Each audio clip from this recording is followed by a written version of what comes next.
और एक कन्या उत्पन्न हुई भृगु जी की, जिस कन्या का नाम हुआ श्री। यही श्री साक्षात भगवती महालक्ष्मी हुई। ब्राह्मण कुल में ये भगवती लक्ष्मी जी का जन्म हुआ और ब्राह्मण कुल में ही भगवान ने अवतार लिया। हरिमेधा ऋषि की पत्नी हरिणी के गर्भ से हरि रूप में भगवान ने ब्राह्मण कुल में अवतार लिया और श्री देवी माने साक्षात भगवती महालक्ष्मी ने भृगु जी की बेटी के रूप में जन्म लिया। और ये ब्राह्मण कुल में भगवान भी उत्पन्न है, ब्राह्मण कुल में लक्ष्मी जी भी उत्पन्न है। दोनों का विवाह हुआ है। इसमें देवताओं ने विवाह में बड़ा बढ़ चढ़ करके भाग लिया। ब्रह्मा जी, शंकर जी सब बारात में गए, इंद्रादि देवता बारात में गए। बड़ा जोर शोर से विवाह हुआ। भृगु जी के जमाई हैं भगवान, भृगु जी के जामाता हैं। बोलो भृगु जी महाराज। एक कथा और सुन लो, चलो सुनाई देते हैं। एक कन्या और हुई।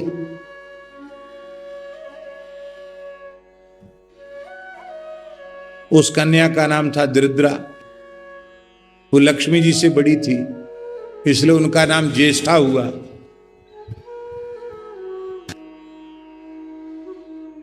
अब भगवान तो लक्ष्मी जी से विवाह करेंगे, दरिद्रा से विवाह कौन करे? और दरिद्रा बड़ी है, बड़ी के ब्याह के बिना छोटी का ब्याह कैसे हो?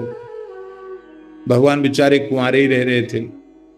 दरिद्रा से विवाह कोई नहीं करना चाहता था। तब उद्दालक नाम के ऋषि हैं, उनके मन में आया कि चलो भगवान से संबंध तो जुड़ जाएगा, विवाह हो जाएगा तो भगवान की पत्नी की बड़ी बहन से विवाह होगा तो भगवान हमारे साड़ू भाई हो जाएंगे। तो साड़ू भाई भगवान से रिश्तेदारी तो हो जाएगी। बोले कोई बात, और भगवान का विवाह हो जाएगा। उन्होंने कहा ठीक है। तो दरिद्रा से उन्होंने विवाह कर लिया। अब दरिद्रा देवी जैसे ही आश्रम में पधारी, बोले ये गौ सेवा बंद करो, एक गायों के रवाने का शब्द हमको प्रिय नहीं है। ये वेद पाठ हो रहा है, ये सब बंद करो। स्वाहा स्वधा तर्पण श्राद्ध ये सब बंद करो। ये जहां रहता वहां तो हमारी बड़ी बहन लक्ष्मी जी रहती हैं, जहां ये सब कुछ नहीं होता वहीं मैं रहती हूं। दरिद्रा है ना। बोले भाई आश्रम की गतिविधियां तो बंद नहीं हो सकती। बोले यहां तो मैं नहीं रह सकती। तब उन्होंने उनको पीपल के नीचे बिठा दिया। बैठ जाओ देवी पीपल के नीचे, और बिठा दिया तो बिठाई दिया। बोले यहीं बैठो। पीपल के नीचे बैठ गई बेचारी। अब रोना शुरू किया दरिद्रा जी ने, ना हम इधर की रही ना उधर की रही, हमको तो आश्रम से बाहर निकाल के पीपल के नीचे बिठा दिया। लक्ष्मी जी को अपनी बड़ी बहन की बड़ी चिंता। तो नारायण भगवान के साथ लक्ष्मी जी शनिवार को पीपल के नीचे आई अपनी बहन को सांत्वना देने के लिए। तो दिन भर वहीं रह गई।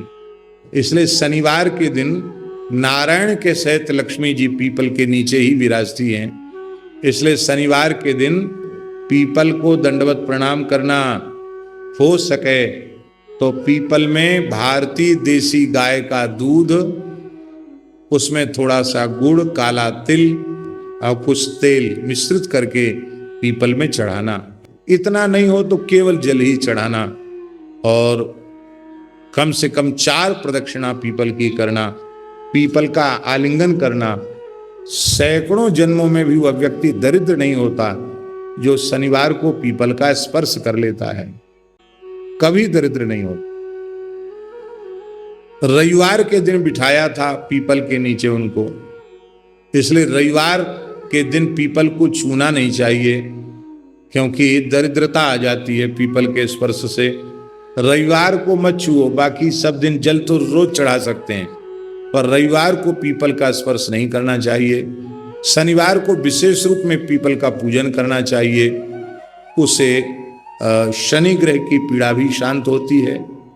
कोणस्था पिंगलो बभ्रू कृष्णो रौद्रोंत को यमः सौरी शनिश्चरो मंदः पिपलादेन संस्तुतः एतानि 10 नामानि अश्वत्थाग्रे तु यः पठेत् शनैश्चर कृता पीड़ा न कदाचित भविष्यति।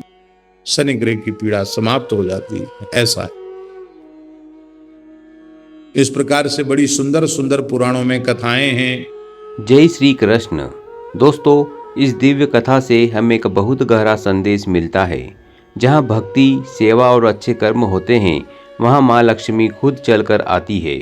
दरिद्रता सिर्फ पैसों की नहीं होती, दरिद्रता सोच की भी होती है। जब इंसान धर्म छोड़ देता है, सेवा छोड़ देता है, तब सुख शांति अपने आप दूर हो जाती है। पीपल का पूजन कोई दिखावा नहीं है, ये हमें नम्र बनाना सिखाता है। और जो झुकना सीख लेता है, उसका जीवन अपने आप ऊपर उठ जाता है।